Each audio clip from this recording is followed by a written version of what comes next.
It's the Ralph Nader Radio Hour. Stand up, you've been sitting way too long.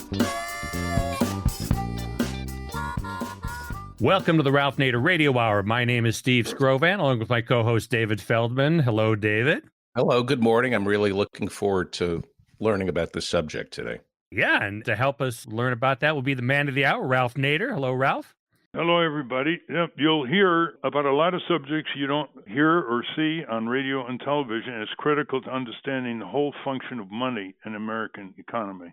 That's exactly right. And it's been a little over 10 years since the crash of 2008-2009 that marked the beginning of what's known as the Great Recession. And one of the institutions that was called upon to help pull the country out of this economic downturn was America's central bank, known as the Federal Reserve. Now, the Federal Reserve has tools at its disposal that perform a number of functions, such as setting interest rates to manage inflation, regulating and providing banking services to other banks, and stabilizing financial markets. So today, the stock market is at an all-time high and unemployment appears to be an all-time low. How much credit does the Federal Reserve get for that?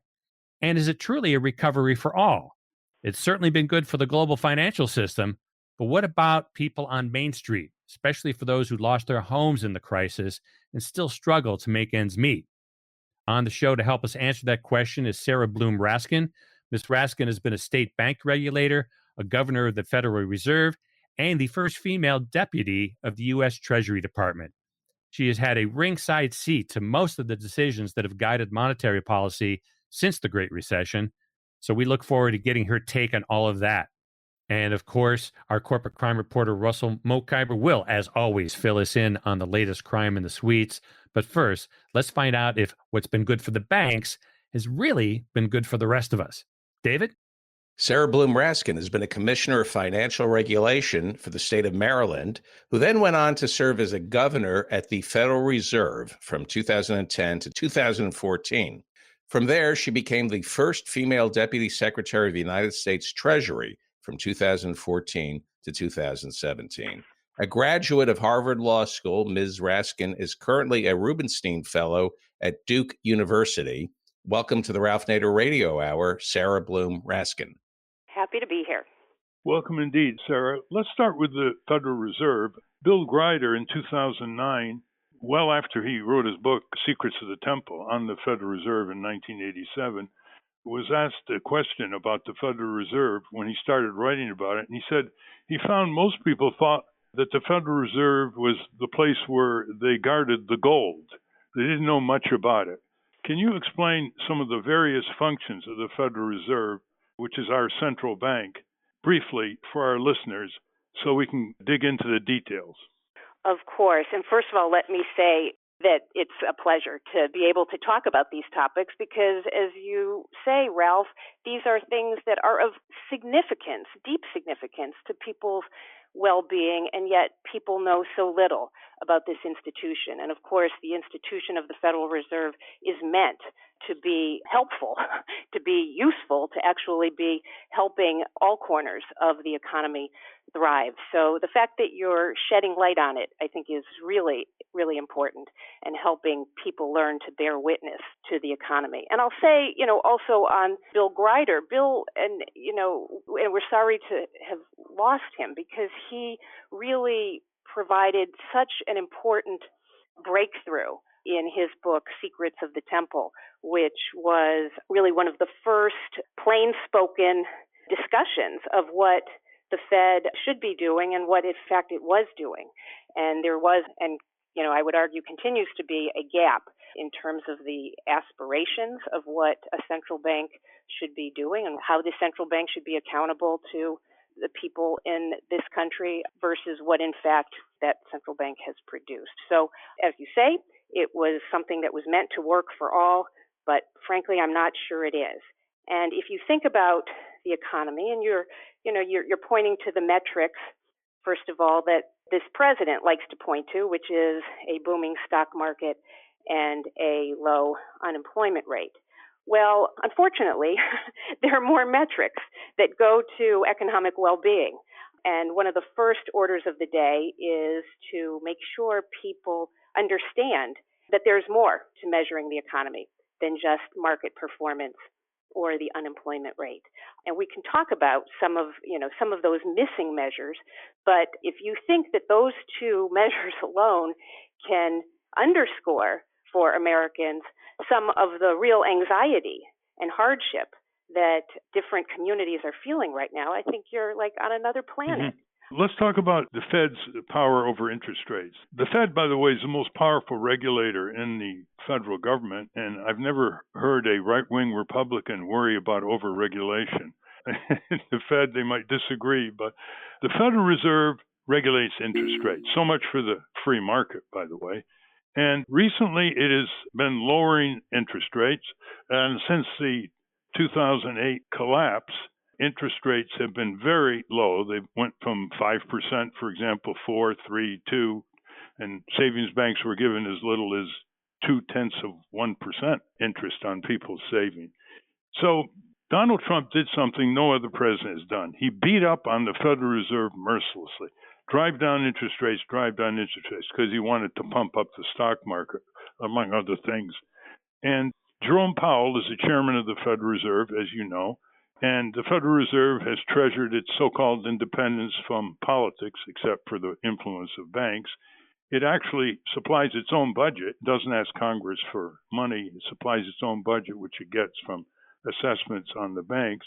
And all this was upside down when Trump came in. And by name and by slander and by nicknames and everything, he pushed the Federal Reserve to push interest rates down.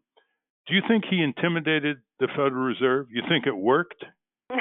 Well, he certainly got what he wanted, right? I mean, he has been, as you said, really berating the Fed in, I would argue, quite an unprecedented way. I mean, certainly there have been times when presidents have let their views be known, but not with the character and the intensity and the repetitiveness that this president has. You'll recall he actually wanted them to go into negative interest rate territory.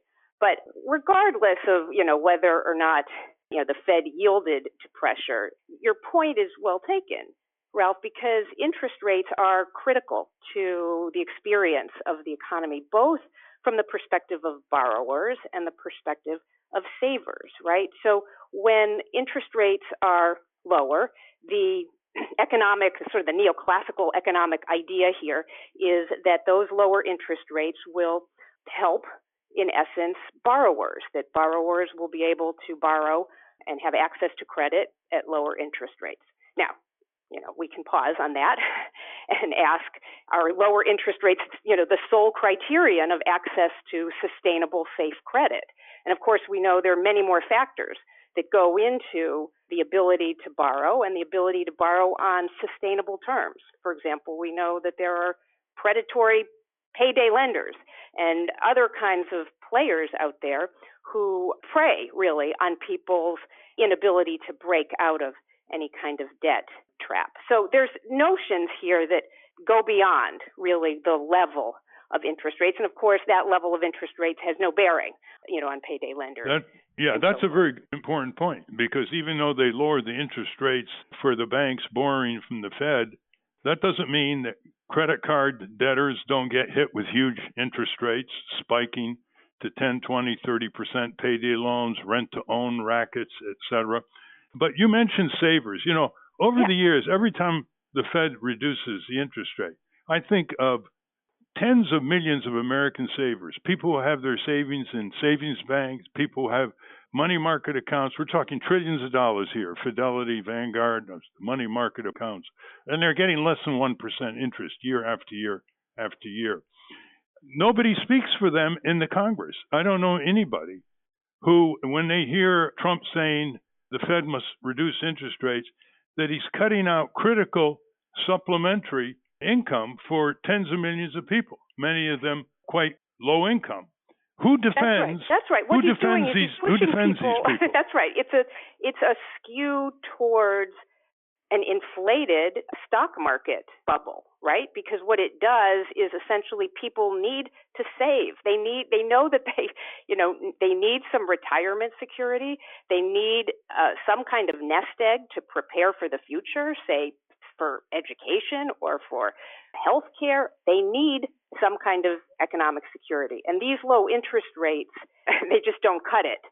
They're not going to be the mechanism for people who actually have a little money to save to be able to accumulate much. And that is a real problem because that goes to the future of how our economy is going to perform, and it goes to the investments that we're able to make in the next generation. Well, all these tax cuts for corporations that have been going on, all this reduced interest rates, the rationale is it'll help increase investment in jobs and productive activity. But it's total nonsense because the corporations are drowning in their own cash, and they have bought $7 trillion of stock buybacks, which don't create a single job and are not investments in any traditional sense of the word, other than to increase the metrics for the compensation of the bosses in the last 10 years. $7 trillion. That's right. And yet, they got away with arguing in Congress for this massive Trump-supported tax cut, including tax cut on his own family's wealth. And the Democrats really never rebutted it. And so what's happening is that people are paying in so many ways and not understanding how they are being defrauded by highfalutin bank jargon day after day. Let's talk about corporate crime in banking. Wells Fargo is a premeditated corporate criminal. It's been reported. They told their salespeople under quotas and coercion they had to sell auto insurance policies and credit card accounts to the customers without the customers even knowing it. And some executives had to resign, but there still hasn't been any criminal prosecution of Wells Fargo. How do you account for that? Are the laws too weak? I think that the enforcement is too weak. So I would argue, look, there is a basic law on the books, Section 1818B, which is that banks have to operate in a safe and sound condition. What Wells Fargo and other banks that have engaged in wrongdoing do is that that is not safe and that is not sound, right? So I think the laws are clear, but what is missing is the enforcement piece. And with this sort of new regime here in place, the people who are the enforcers right now have absolutely no background or incentive to do anything from an enforcement perspective. But I would argue that certainly in the case in the case of banks, I would say the law is quite clear that we don't need new laws. What we need is more enforcement and better enforcement and timely enforcement. By the way, there's quite a bit of wrongdoing in the financial sector outside of banking, outside of banks per se. There are other kinds of lenders that might not fall under the current legal regimes. And for those cases, we clearly do need some specificity around what kind of behavior is going to be permitted. You'll see just recently on the payday lending side, the Consumer Financial Protection Bureau, this latest group has pulled back on doing anything on the payday lending front. That's an issue. Well, they essentially have shut down the agency. Right. They've dismantled the agency, which is refusal to faithfully execute the laws, an impeachable offense if I ever saw one. But the House Banking Committee is now chaired by Maxine Waters from Los Angeles, very safe district, African-American member of Congress. What should she do in terms of dealing with the lack of enforcement in the banking and financial institution area that she's not doing?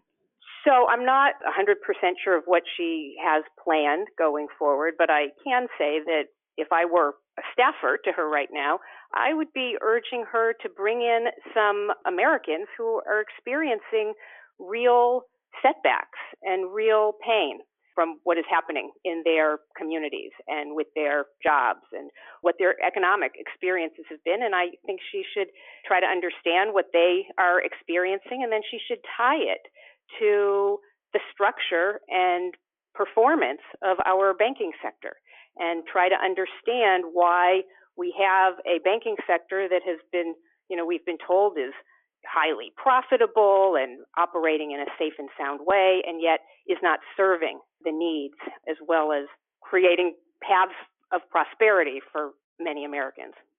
Well, we're wondering what's holding back this banking committee in the House. I mean, when the Democrats took control of the House, we thought there'd be a whole flurry of investigative hearings after years of not doing anything by the Republicans and really not getting underway. It usually takes a while to start up in January, February, but we're now a year, and we're looking forward to Chairperson Maxine Waters really getting underway. Obviously, she has enormous material to work for, and she has experience. Now, let's move to some good proposals to reinstate the Postal Savings Bank, which was closed down in 1968 by the pressure of the banks. There were all kinds of people who would go to the post office, put their savings in. It was honest. It was simple. And now there are over 30 million unbanked low-income people. The banks don't want them. And they need to have a place to put their savings and conduct simple financial transactions like paying bills and so on. And the other proposal is public banking, led by an economist, Ellen Brown, I'm sure you know, who has written a lot about the need to take the trillions of dollars of municipal and state funds, which are now managed by Wall Street under huge fees and mistaken priorities, and basically have public banks, as almost got through in California this last year in Sacramento legislature. And the idea is that you'll cut back on huge fees and not a little corporate crime, and you will be free to apply public interest priorities to these trillions of dollars. These involve operating funds, they involve municipal and state pensions, and so on. Sarah Bloom Raskin, what do you think of those two proposals? Okay, well, I think they are fantastic proposals. I think there is a real thirst right now, particularly given that our infrastructure is in such poor shape and in complete disarray, for a public bank to step up and make a significant investment on behalf of the public in building out some of our, broken bridges and our climate decimated areas, and really taking an important step to moving us into what would be part of the foundational elements of a much stronger economy. At this point, I think people's sense that a public bank could move us to a better place is, I think, very real and palpable. So I think the moment is very sharp and needed right now in terms of the public bank concept. The postal bank concept, as you said, that's something that idea has been around for a while, and plain and simple, it presents an easier way of accessing basic banking services, particularly in big parts of our country now where people are unbanked and underbanked. And because of the lack of safe alternatives for people to do basic banking functions, like have a savings account and have a checking account, what has happened is that the vacuum has been filled with more predatory players, which are not good for people and not good for their ability to just engage in basic transactional work in our economy. So I think both of these proposals are proposals that, as you said, they've got some deep historic roots here, but the rationale for them is just as strong, if not stronger, now. You mentioned historic roots. Chris Shaw, who has a PhD in history from the University of California, Berkeley, just put out a book published by University of Chicago Press on the history of banking and banking reforms and grassroots efforts. It's really quite impressive what our forebears have done. They were much more literate in the 1890s and in 1900 in the populist progressive surge about what we would now consider esoteric discussions about money and banking. And they had this idea on the sub-treasury plan, which would provide credit to farmers and free them from the stranglehold of the banking giants when they had to borrow before they could harvest their crops.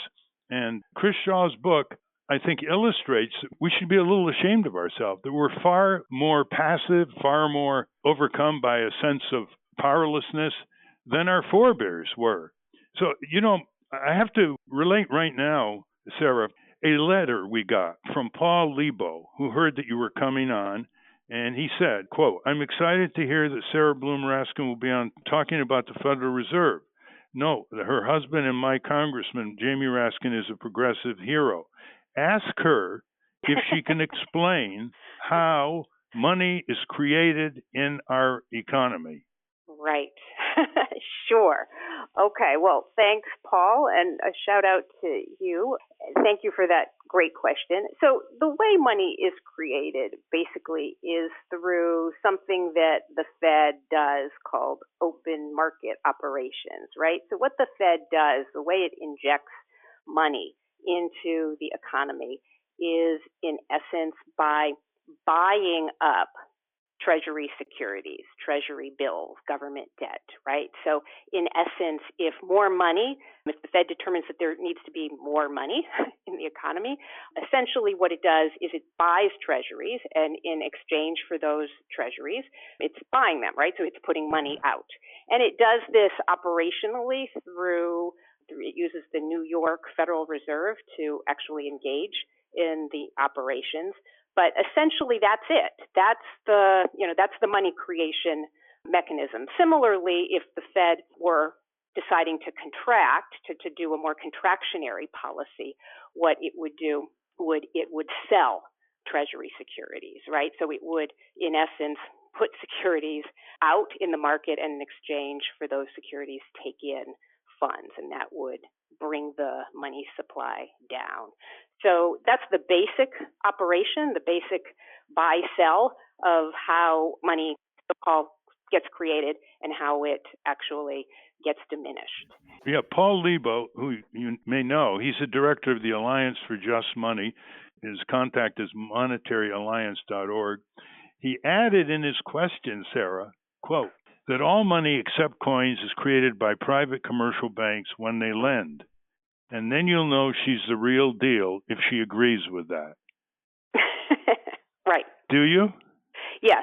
So there is, in addition to the money creation operation I was describing in terms of open market operations, there is the lending function that banks engage in that Paul is describing and he describes in his book. And that is a fairly standard explanation as to also the creation of money via the bank's balance sheet. What I talked about was the creation of money via the Fed's balance sheet.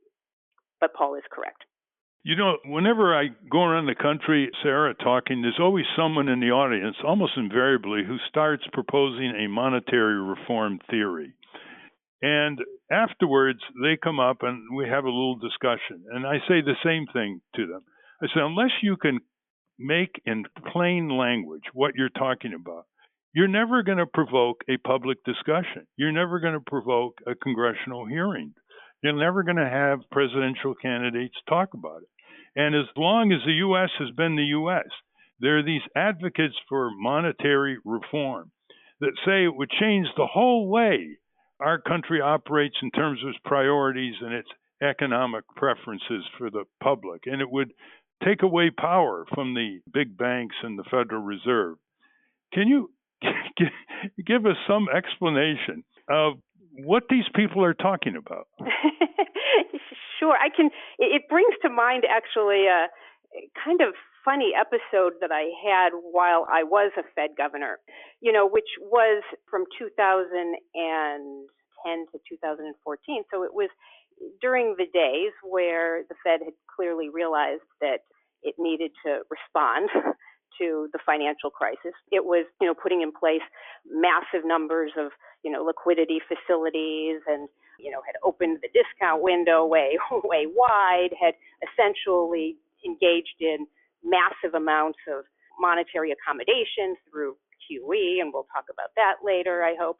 And, different monetary, unprecedented use of, monetary policy. And at the same time this was happening, there were protesters outside the Fed building. The Occupy Wall Street movement was also at its height during these years. And I remember saying to, Fed economists inside, I would say, here we are, discussing all of the, how essentially the Fed needs to respond to the crisis. And, we've got outside here and, in New York and in other places, massive amounts of perspectives on what is really happening. And, I'm curious, I said to the Fed economist, just in an offhanded way, what's your take on all of this?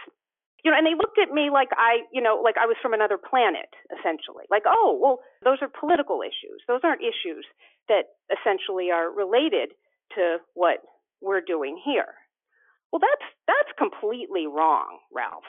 I mean, that is to me like absolutely wrong. But it was interesting to me to see, essentially that there is a whole host of issues that are viewed as political.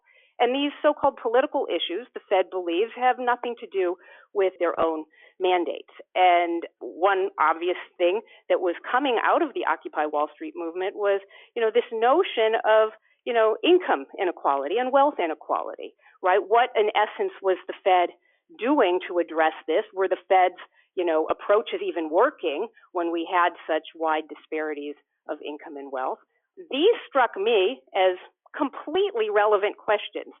And when I raised them internally at the Fed, and this goes to your point about how do you talk about new ideas, and this was, believe it or not, a new idea. It sounds kind of basic to us now, but it was considered very edgy to ask about income and wealth inequality inside the Fed at this point in time. I remember the reaction being, that we were not going to go there. And I said to myself, okay, we have to go there. We have to figure out a way to talk about these issues, but I'm here one person. So how do I do this? And I realized that I needed to put on the mantle essentially of the, econometric economist. And so I looked at it from the perspective, I rephrased this as a perspective of how do the models work? And do the assumptions that go into the models reflect what may be income and wealth disparities that have changed since the models were created? And sure enough, when I did this, I actually made progress. I wasn't able, I didn't talk about it. I didn't call it income and wealth inequality. I had to call it income and wealth heterogeneity, which is kind of a mouthful and certainly difficult to communicate with the public. But when I talked about it that way, I was able to sit down with economists there and say, well, tell me, let's look at the consumption function, right? The consumption function that is part of this massive Federal Reserve set of equations that are used. Let's look at what assumptions are embedded here and ask ourselves whether they're realistic, whether they match what is, in fact, a changing set of income and wealth in our economy. And when I did that, there was progress. So this is, this to you and your listeners will sound like just absolutely minor stuff. Another instance that comes to mind, which is also like kind of extraordinary, is this idea of actually going out and observing the way economies are working. So, for example, I went to a job fair, right? Here we have, very high unemployment. I was very curious about what kind of jobs were getting created. And I went to a job fair. I can talk about that and what that what that was like. But it was bringing back. It was a different way of looking at things that was not typical for the Fed. And it was only in doing things that way that I was actually able to break through with some of these very challenging questions. You point to a very important phenomenon about the Federal Reserve. They have a language of avoidance, and they try to appear professional, and they're not affected by the tides of politics, when in effect they are completely affected by the tide of political power by the banks. And so they have their own jargon, and it's sort of like a force field between them and the public. And you were trying to change the language, change the kind of yardsticks, and go out to the people that bear the brunt of Federal Reserve banking policy. I remember when I was an economics student at Princeton, my professor was Professor Chandler, who just happened to be on the Philadelphia branch board of the Federal Reserve, the regional board. And one day we walked in the class and he said, we're going to study the Federal Reserve. And he had us pass out a paperback, about a 180-page paperback on the Federal Reserve, printed and promoted by the Federal Reserve. So play that all over the country, and generations of students learned about the Federal Reserve from the Federal Reserve. you really created a dust-up in terms of the Federal Reserve's handling of the mortgage crisis. When you were on the Federal Reserve's Board of Governors, it was reported that you tried to overturn the Fed's approval of the controversial $25 billion mortgage settlement on the grounds that it didn't have sufficient protections and redresses for harmed consumers. This was right after the crash in Wall Street. And you fought the good fight, but you lost. Can you tell us just how rancid and how cruel and how deceptive the financial industry reflected in its relations with homeowners? So when you look at the response that the Fed did to the financial crisis and that Congress did, and the reforms through Dodd-Frank and really what was put in place afterwards, it really was a financial sector first approach, right? The idea, really the animating forces were, let's fix the financial sector first, and then homeowners will come second, and it will be a secondary focus point, the homeowner, and what the foreclosure and the lost job and the inability to move and the loss of wealth has done to the homeowner. So that was kind of the momentum of everything when you think about it. It was really a Wall Street first kind of response. And, we can debate whether, I'm not claiming that part of the relief was not necessary, but it was prioritized. It was what got out the door first. What got out the door second, and I would argue in a much weaker form, was any kind of valuable, meaningful assistance to homeowners. Homeowners, you'll recall, could not modify mortgages. They couldn't modify the principal terms of mortgage. That was just you couldn't even utter, let's have principal reduction. That would not even be tolerated to hear anything about reducing principal amounts owed, and yet at the same time that there was such a black curtain dropped over those kind of discussions, which, we're done because of, this idea of moral hazard. Oh, clearly some homeowners, they don't deserve to have, their principal reduced on their mortgage. At the same time, those conversations are being heard. You've got a massive groundswell of people saying, but wait a minute, moral hazard doesn't apply to these financial institutions, that some of which were already in significantly weakened shape before the financial crisis and are getting floated, through the, use of this massive government intervention. So there was a real dichotomy, right? This moral hazard issue didn't seem to apply to the large financial institutions, but did apply to homeowners. And so homeowners were put on their back foot. As you say, the banks were bailed out and the homeowners took the brunt. But it's worse than that. It's something that we would never have dreamed would have been allowed by the rule of law when we were at law schools. These banks and other financial institutions actually forged signatures. They forged signatures, they fabricated documents, and as one reporter said, they pursued foreclosure for years, affecting millions of homeowners. Record keeping had become so bad that some homeowners were evicted without even missing mortgage payments. Many others who could have preserved their home by working with competent professionals lost them due to widespread ineptitude. The mortgage settlement, which you objected to, left much of the process of meting out restitution in the hands of the very banks that had systematically botched the foreclosure process in the first place. End quote. This is an article in November 2013 by Zach Carter. So you're seeing the breakdown of the rule of law by the rich and powerful right across the land. I mean, I wrote an article for Lapham's Quarterly on land of the lawless. I even asked your alma mater, Harvard Law School, that they split the curriculum between normal commercial practice of law preparation and call the other curriculum Harvard Lawless School to study massive lawlessness perpetrated by the strategic thinking of corporate law firms. I mean, we're seeing a real crisis here. Where does the Federal Reserve get its authority to participate in bailing out banks the way it did with Citigroup over a weekend?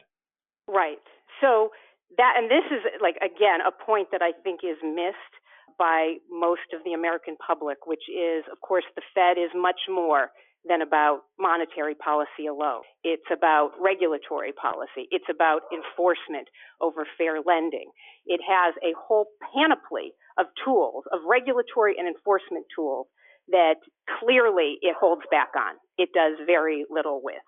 So I think there's a sideshow here. And by the way, this regime, and I know people just love this low interest rate regime, that is only part of what's going on with today's Fed. There's also a much more, I would say, dangerous hidden story here, which is all of the deregulatory efforts and the removal of safeguards that have been coming off in the last several years. Elaborate that. So the point on, what particular safeguards have come out, or just the fact that there's a regulatory side to what the Fed does, right? It is the leader in figuring out essentially whether a bank is, well capitalized, what those ratios should look like in terms of capitalization, and also whether the bank is engaged in fair lending. Those responsibilities are still in place, and yet we see very little.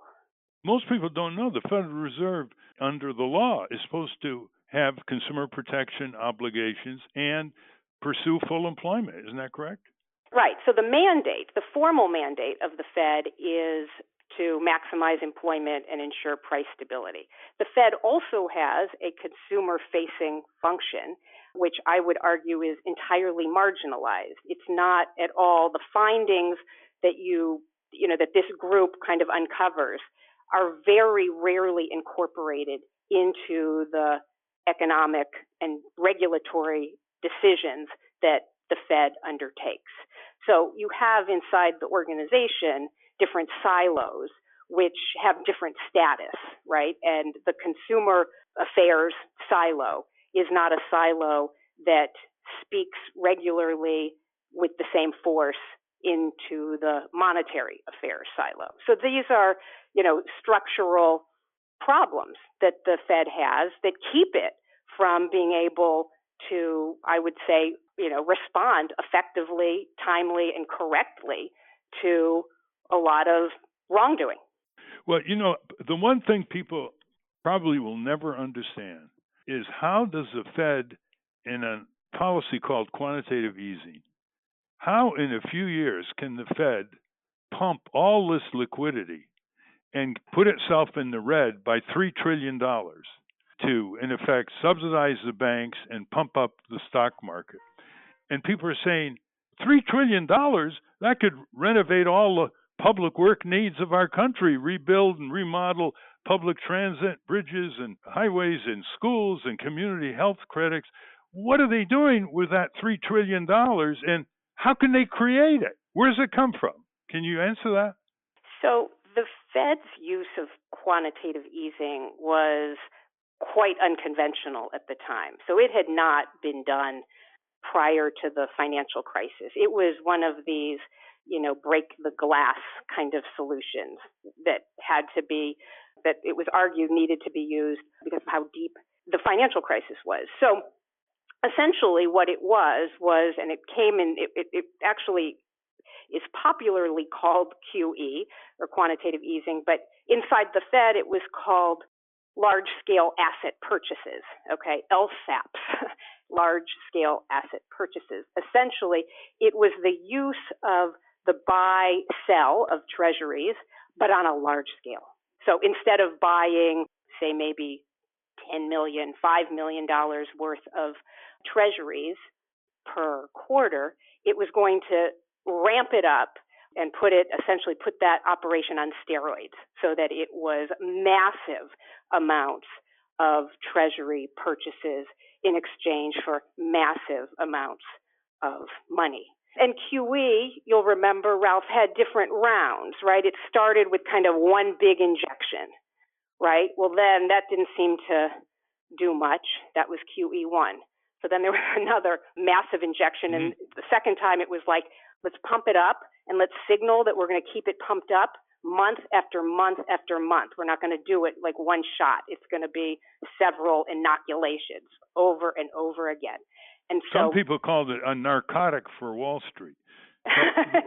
Where did the Fed get $3 trillion? That's what people want to know, to buy these securities. Where does the Fed get this money? Right. So the Fed is, in essence, directing Treasury to create the money that essentially it needs to push out into, to buy the treasuries from the primary dealers. So essentially, it's a printing operation, because this is again massive amounts. But remember, the dollar is, it's in God we trust. It's considered the safe haven currency. It's backed by the full faith and credit of the government. So this can be done, is the idea. But when you think about how much was done, right, it really was a massive amount, which goes to how deep and painful our financial crisis was, that it took so much to actually bring the economy back. And by the way, bring it back, I would say, in a very imperfect form, right? I mean, It's not as if what we got at the end of this is some green, sustainable, debt-free kind of economy. We didn't get that at all. They're at it again. They're engaging in these multi-tiered derivative speculation. I mean, they're business as usual, because they know that socialism will always bail out corporate capitalism. Always. They actually talk about it. They say, "Don't worry, we're making money this way, making money from money, not producing anything of value for the necessities and wants of the American people. But if it gets out of hand, we'll just go down and get a Washington, bail out on the back of taxpayers throughout the country." I mean, we know the drill. But it is stunning to people that the Federal Reserve can somehow come up with $3 trillion and pump it into Wall Street and its affiliates. But you notice how even Elizabeth Warren can't get the vernacular, the way you just described it, to start the discussion going. It's like all the presidential candidates on these debates are zero ignorance about money and power in the U.S., except for things like payday loan rackets.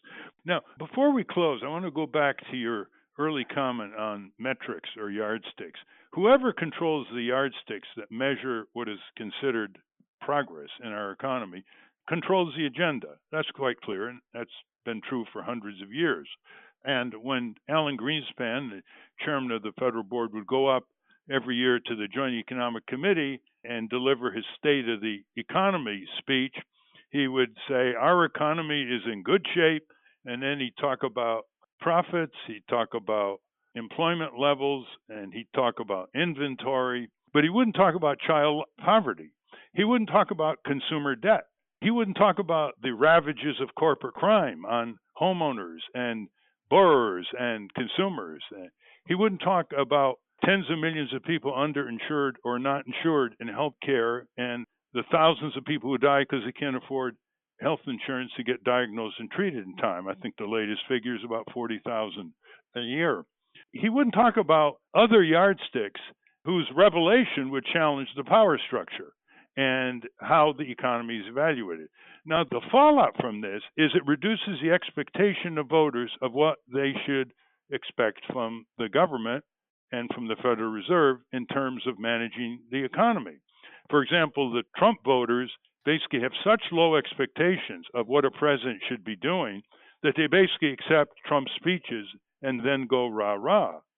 So how do we expand the yardsticks so that they can include the poverty, they include the state of tenants in the country, the lowest rate of home ownership since they were recorded by African Americans is now. It's the lowest rate of home ownership.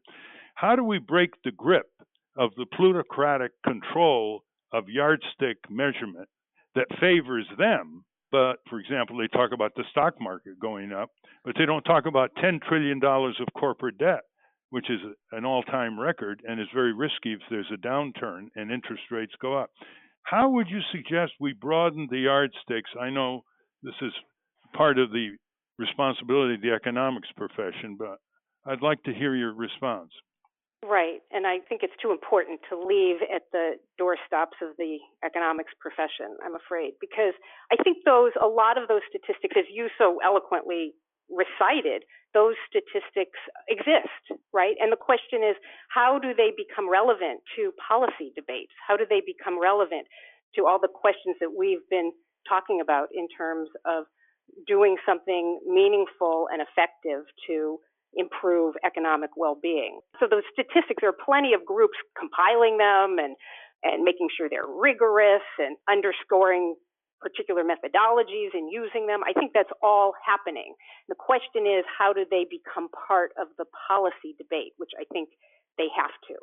And one way I would humbly suggest is that policymakers try to move outside their sort of provincial, narrow constraints and look at what really impacts well-being, particularly economic well-being, right? In other words, it's part of the reason why we've become so fixated on these two, very narrow measures, the unemployment rate and inflation, is just because those are two things that people seem to, be able to grasp. But they fall so far short of essentially what people are experiencing. I can't help but point out that just today, we now see that rising energy prices have driven consumer prices higher and workers' earnings just can't keep up. So many American families now cannot afford to pay their energy bills.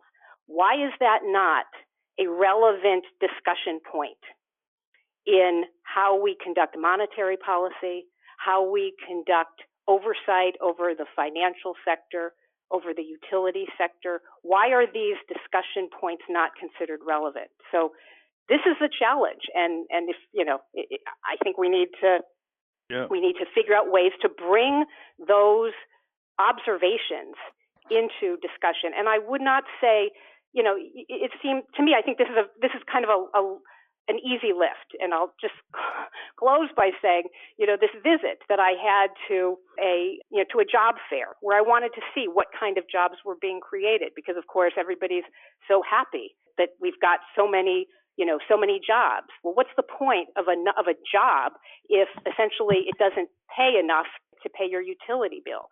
So I looked at what the kind of jobs were that were being offered at this job fair.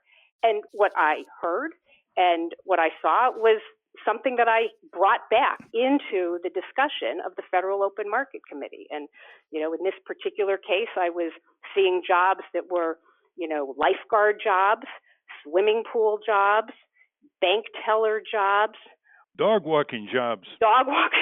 This was at a college. This was a college job fair, right? So this was, you would have expected the jobs to be something, that justified a college education. And I was about to leave with those observations intact, where I saw I saw a banner, and it said jobs in cybersecurity. And I thought, here we go. This is a job for a college graduate. This is a job. This must be a job of the future. And I, sort of took note of it, and I lingered around the booth there, and a woman came out from behind the banner, and she said, "Are you looking for a job?"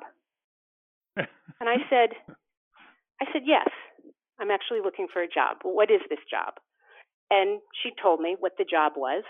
And she said, "What you're going to do is you're going to put your resume into this data bank, and then we'll contact you." And I said, "Well, yeah, okay, but what's the job?" And she said, "Oh, well, we this is the way it works. You put your resume in, and other people put their resumes in, and then we're going to see what's there, and maybe try to get a contract, and then we'll contact you." And I said, "Wow." I said, "I had no idea that's how it works now. I'm clearly educated by your description here." I said, "So can you tell me what the job likely pays, like what the range is?" And she said, "Well, it would be an hourly salary. It would be hourly." And I said, "Oh, what about benefits? What about health insurance?" She said, "Oh, you would buy that on your own, but your hourly rate would compensate you for that." And I thought, And then I thought I was being like super smart and clever here. I said, "So I can put my resume not just into your database, but I can I can just put it now into all different databases and see kind of what I get." And she said, "No, no, can't do that, because you're going to sign something that says that you agree to only put the resume into ours. This is going to be a binding contract. And I said to myself, this is extraordinary.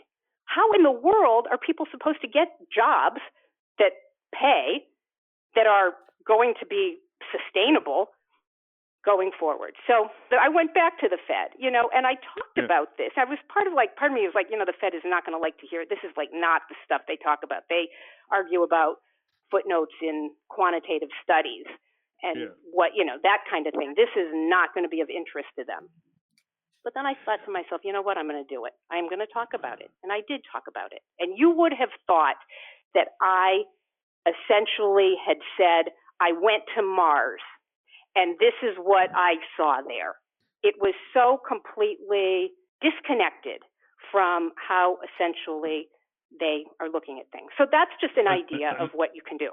Another way of putting it is the Fed people and the open market operations are deliberately empirically starved, deliberately, and they surround themselves with jargon and abstractions and validate what they're doing. Even the conventional yardstick, look at the unemployment yardstick. The unemployment yardstick is around 3.5% or whatever. But if you are working 21 hours or more a week, you're considered employed. So if you're a part-time worker at Walmart, you're considered employed if you put in 21 hours or more a week. So that figure is more than a little bogus.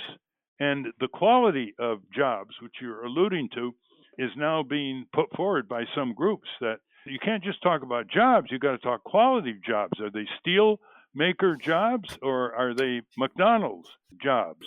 And so all I say to the people out there, latch on to the yardsticks that measure the ups and downs of an economy that's supposed to work for all the people.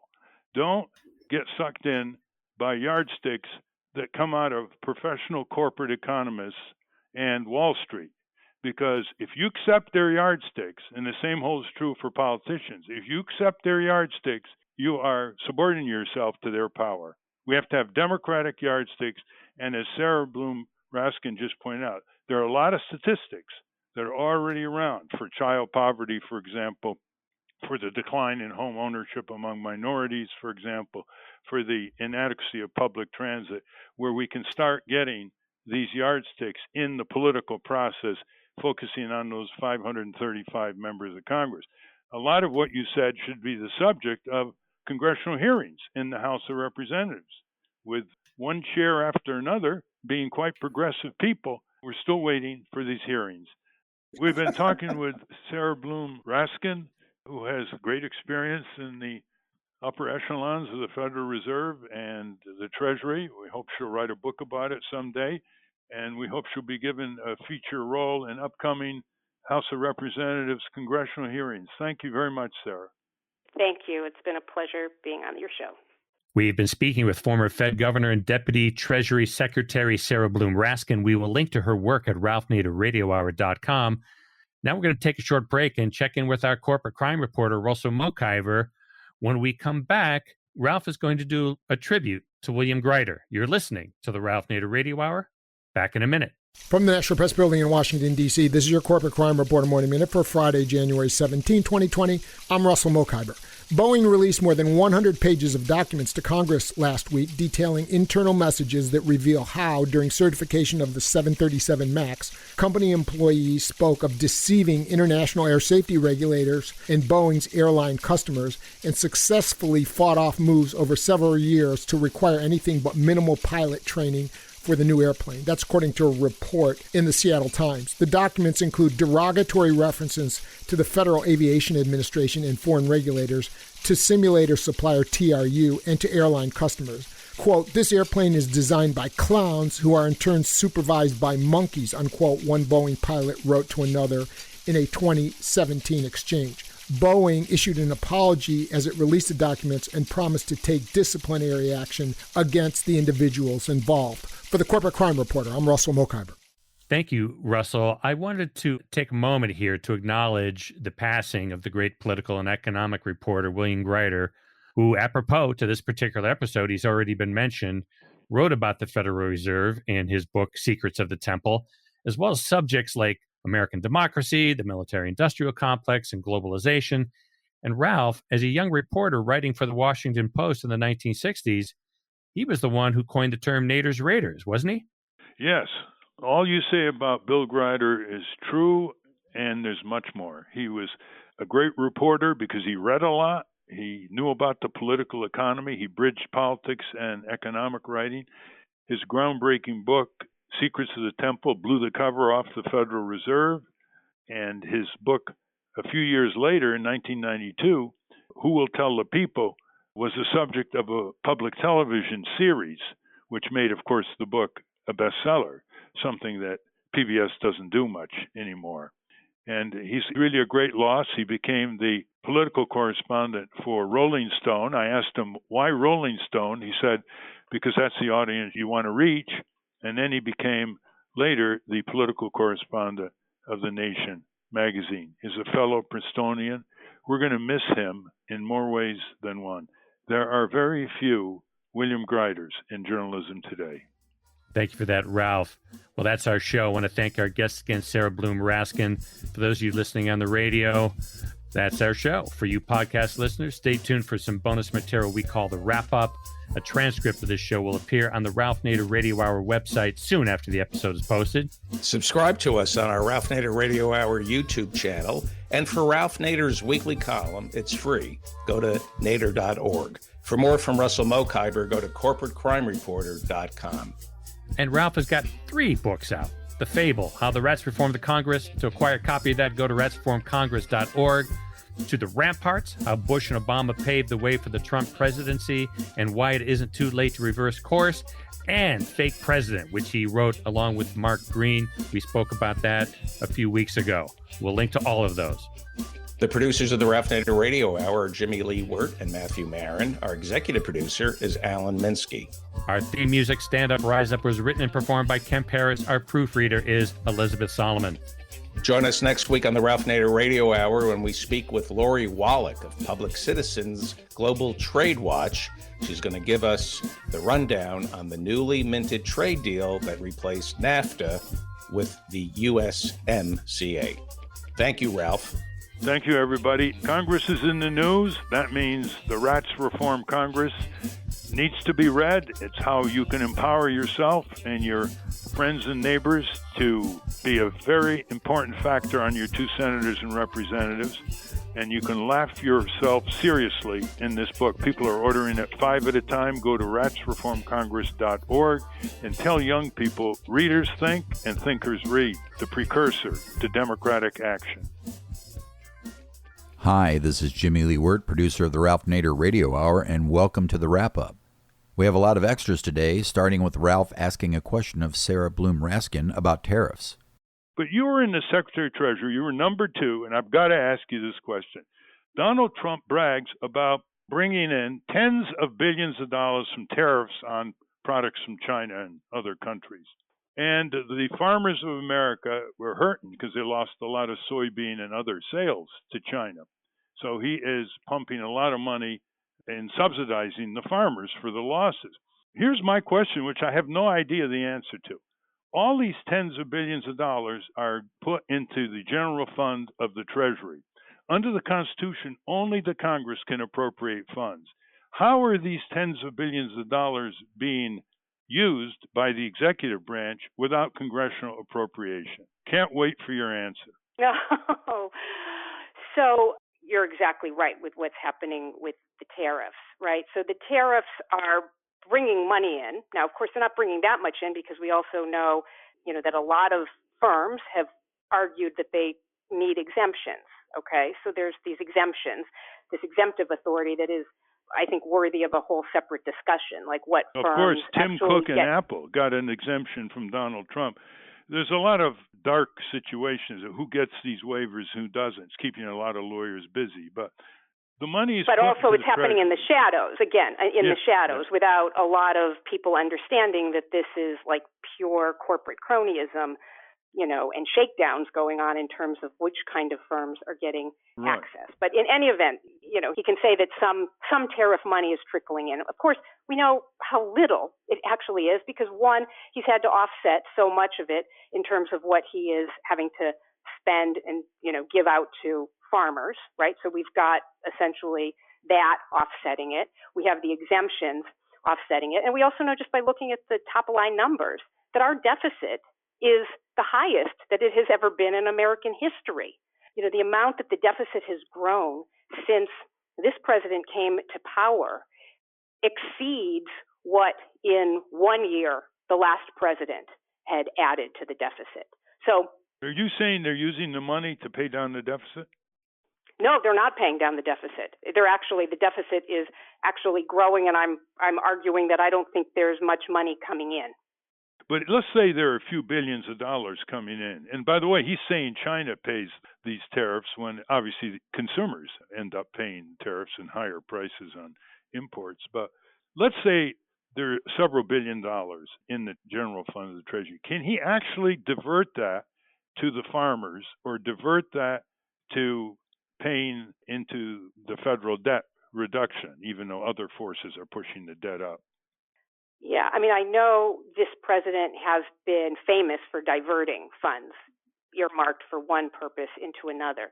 So I don't know. Essentially, I haven't looked at the money trails carefully enough to know whether this money coming in has been used for other purposes or how, which fund it's coming into, the general fund or a specific fund. But it's an interesting question. I have to say, I don't know. Okay. Before we conclude, any pressing question from Steve Yes, or David? yes.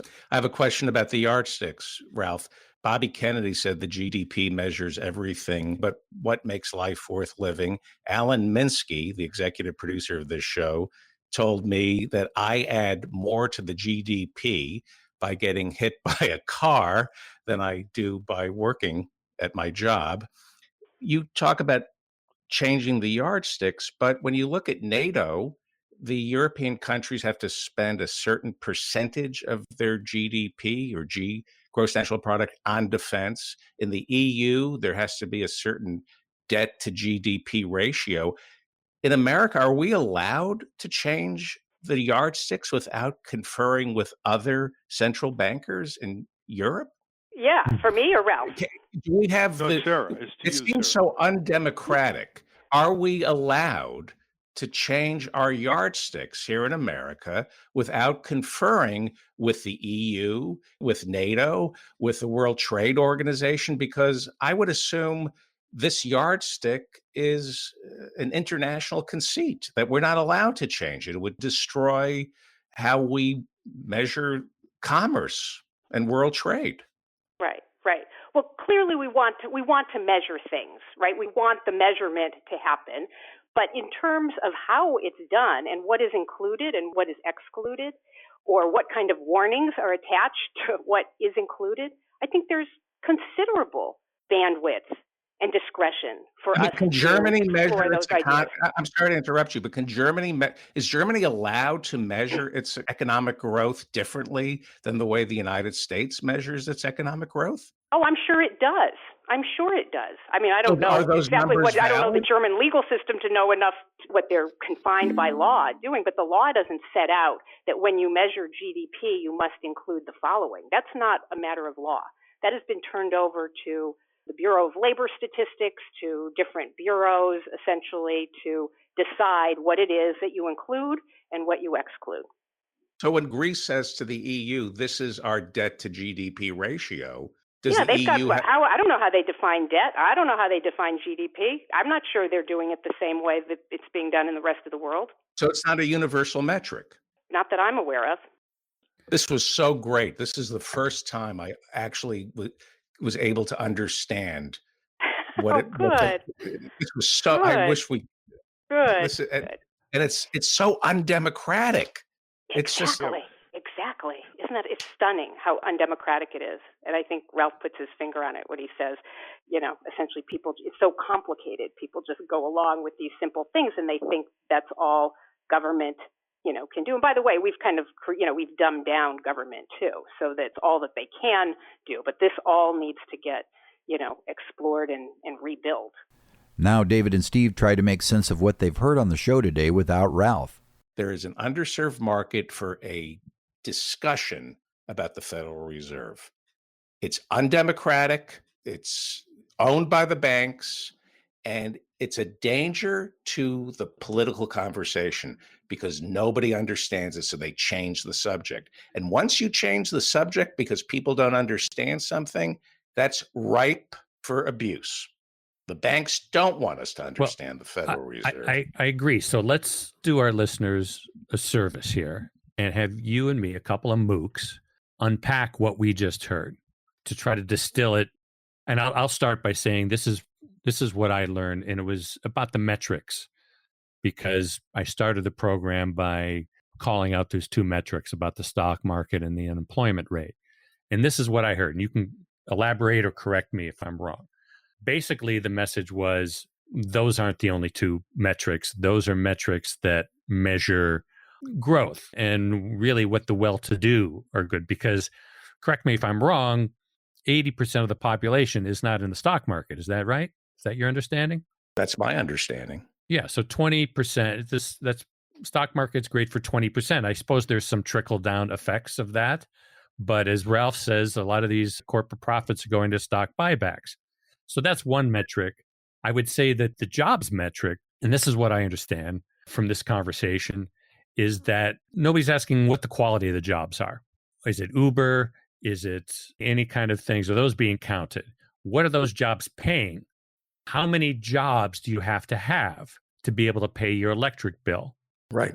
And what do those jobs cost you to have? In other words, in terms of clothing, transportation, childcare. Right. And then there's the how many hours are you working in this job? Ralph mentioned 21 hours is officially a job. And benefits. Are these jobs paying benefits? Are you getting health care? Are you getting any other sorts of benefits that would increase the value of the job beyond the salary or what you're able to make? So that's kind of... And that's all factored into our gross domestic product, our gross national product, which becomes the measure of growth. So every 3 months, we're told the economy grew or the economy contracted. And if the economy contracted, I think 2 quarters in a row, there's a recession. So we use this yardstick of the GDP or the GNP to measure how our economy is doing. Is it growing or is it shrinking? Japan has been in a pretty much recession for 20 years, but their quality of life has not really altered. Yeah. Do they have the same yardstick? When they announce their GDP and their growth and contraction, are they using the same yardstick that America uses? That was what I was interested in. How different is our yardstick from the rest of the world? China's yardstick. We keep hearing that China's economy is contracting and it used to be on fire, double-digit growth. Well, are they using the same yardstick? Are they on the metric system? What are we using? You know? I always make the sports analogy. In the old days, there were 3 basic metrics to measure the productivity of a hitter, which was RBIs, home runs, and batting average. And in the 1980s, there was a guy named Bill James who sort of started measuring things in other ways and created this whole other field called sabermetrics. And they started creating all of these other categories, which runs created, wins above replacement, on base percentage. They were able to analyze a lot of these other statistics that baseball offers, because it's a real numbers game, to give you actually a more accurate profile of how productive a player is. And it seems like that's what we need for economic talk. We need sort of a sabermetrics, another set of analytics that tell us really what the economy is doing. Yeah, the economy is growing, but where is the discrepancy? Where is How about this? The rich getting richer and the poor getting poorer? How about this? Life expectancy. Yeah, in baseball, ultimately, it's win-loss. Ultimately, it's how many games you win, how many games you lost, and there's a bottom line. How about we just measure it by life expectancy? Right. So when Donald Trump trumpets, and this is what he's going on the campaign trail, he's going to say stock market has never been higher, unemployment has never been lower. It's going to be hard to reorient people to say, well, there's a whole lot of other metrics here that are not being counted. You know what? I just talking with you, I think that should be, are you better off than you were 4 years ago? What's our life expectancy? The goal of government should be to extend our life expectancy, and Well, everything else is noise. yeah, yeah. And the quality of life too. I think you've got to measure that in. But I would like to, David, encourage our listeners to add metrics, to add to the discussion that you and I are having as we try to, because monetary policy is, there's a reason that it's not discussed a lot because it's over most people's heads, certainly over my Yeah, head. and So and, that's and here, why I thought this discussion between you and I would be helpful in order yeah, to sort of do a little postmortem on what we just heard. And so I'm encouraging our listeners who are listening to this part of the wrap up to add their own thoughts about different metrics, what their experience of life is. That whole story that Sarah Bloom Raskin told about going to the job fair is so illuminating. And the fact that the bankers and the economists could not relate to it is also sadly illuminating.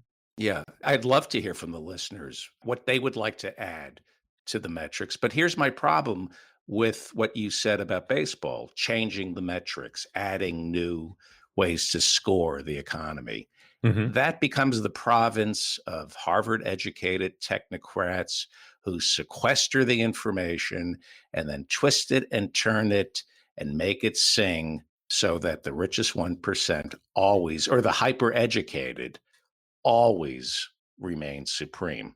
In other words, when you start changing the metrics, you make it impossible once again to discuss the economy because that just opens up more areas for mischief. I Well, it think, was interesting because I don't know if this would work for the economy, but in the baseball analogy, sabermetrics was a grassroots movement. It was people outside of baseball who were scoring things differently and creating these formulas that measured performance differently. And it was only later on adopted by the establishment. And now it is, you don't have a baseball team that doesn't have an analytics department now. yeah, but let me ask you a question. To the baseball fan, the person who's supposed to be watching the game, enjoying it, who's able to afford, nobody can afford to actually go to a stadium, it's winning and losing. Who won, who lost? The sabermetrics, once again, is the province of the hyper educated Nate Silver on the spectrum numbers people who care Hmm. way too much about baseball, and it pushes the fans away. I'm sure sabermetrics is really important and fascinating, but it's exclusionary. Most fans, it just becomes a way for one person to say, I know more than you do about baseball. Great. That's fantastic. But we're talking about life and life expectancy and quality of life. And when you start getting into sabermetrics, it's undemocratic. It's turning over the quality of our life to Harvard hyper educated technocrats, and they're all self serving. So I don't know. Well, I think I'm not so sure. I mean, it's self-serving now, these broad categories that don't really measure the pain and frustration people are feeling, the unemployment rate and the GDP. So I'm saying, why not have other ways to think about it? Whether the people who are able to measure these things are from Harvard or wherever, at least these are other tools, these other things that are out there. And yeah, I and think you it's can answer, because otherwise there's no answer to Donald Trump when he says, look at the stock market, look at the unemployment rate. Then there's no well, answer. the gift of Donald Trump, and this is the page that the Democrats should take, is simplify everything. Donald Trump simplifies things, and he's right. He's simplifying the wrong things, but there is a bottom line And you're with, saying that if you life expectancy, there are things like that that are would be much more useful to the general population. or a more honest measurement of inflation and a more honest measurement of unemployment. Going back to our original conversation, Right. we're not being honest about unemployment. Nixon added the military to the unemployment numbers.